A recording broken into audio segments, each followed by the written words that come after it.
Um, this is uh, the Inseri environment. I created a project, as you might have seen today, how this all goes.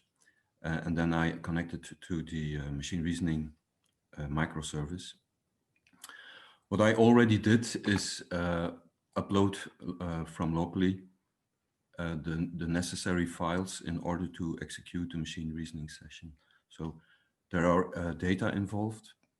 Data can be RDF data sets, but can also be ontologies that you want to assert in order to make use of the logic actually that's modeled in the ontologies themselves.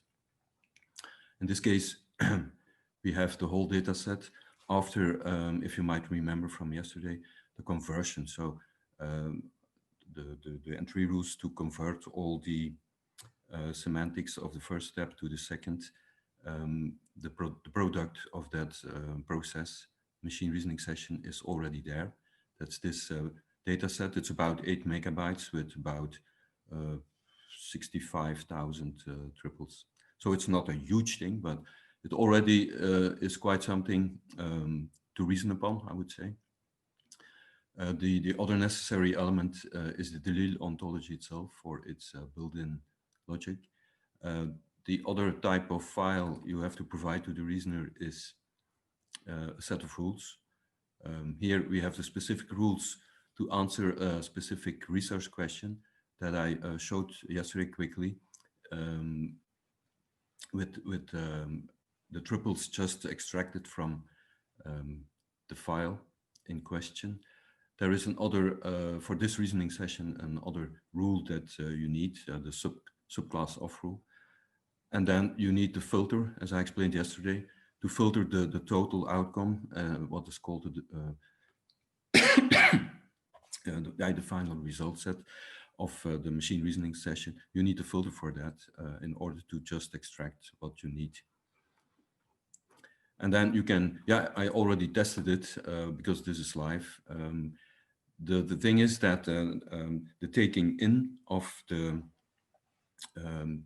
data set of the first step of conversion takes actually the most time, and then the reasoning itself is less. But I will just execute this reasoning session, and afterwards I can show you the different times it takes for taking in and for reasoning itself.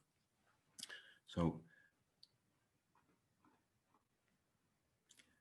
now on the right hand side you see the reasoning session, and you might remember the one element, the one verse that I showed yesterday. So now we have for 650 verses the result, and the research question was concretely, does the age of a author of a work that cites verses of the poem of Jacques Delisle, does the age influence the choice of the verse?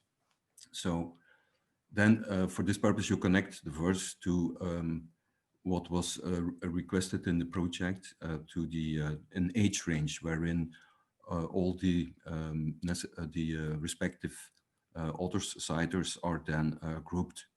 That's the easiest to depict this.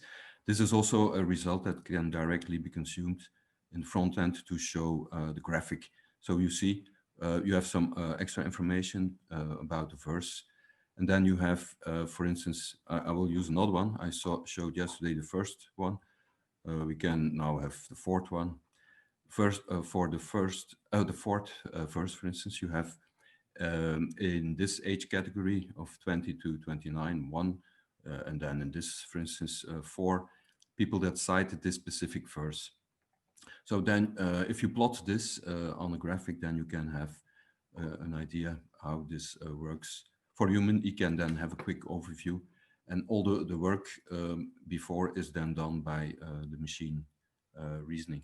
So maybe quickly going to,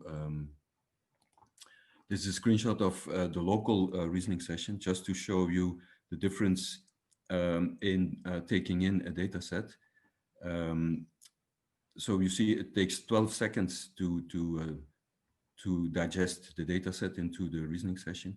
And then it takes a small 4.5 seconds to do the whole reasoning. And then also to give it out. That takes also a bit the filtering itself. So the reasoning itself is quite, I would say, short concerning this big task, because it's not just one rule. It's actually a whole series of rules also behind the screen that because the set of rules that you need here is not one rule. It's a concatenation of rules plus then this one. I hope this has shed a bit more light on the whole process. So you can imagine that you can take in any reasoning session you want, the conversion, afterwards all kinds of research questions. And as I said, for the less technical person that does not want to deal with command lines, like I showed just a moment ago, etc. This is quite a nice, interesting tool to execute those things and still have a look at the turtle, which can then be further connected to the front end for instance, graphical representation.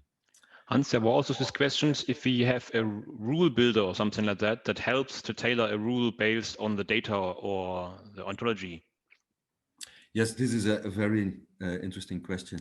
Hugh Marshall asked that some weeks ago already.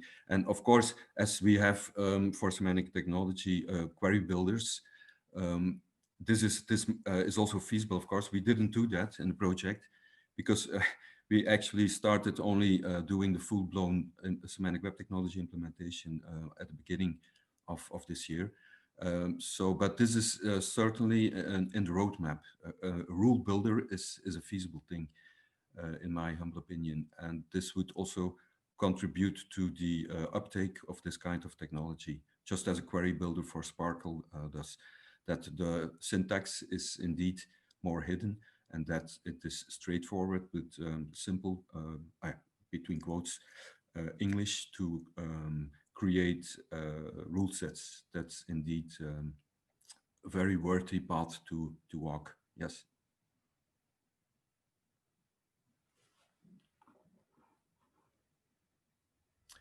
Is this okay? So I will stop sharing now. Perfect.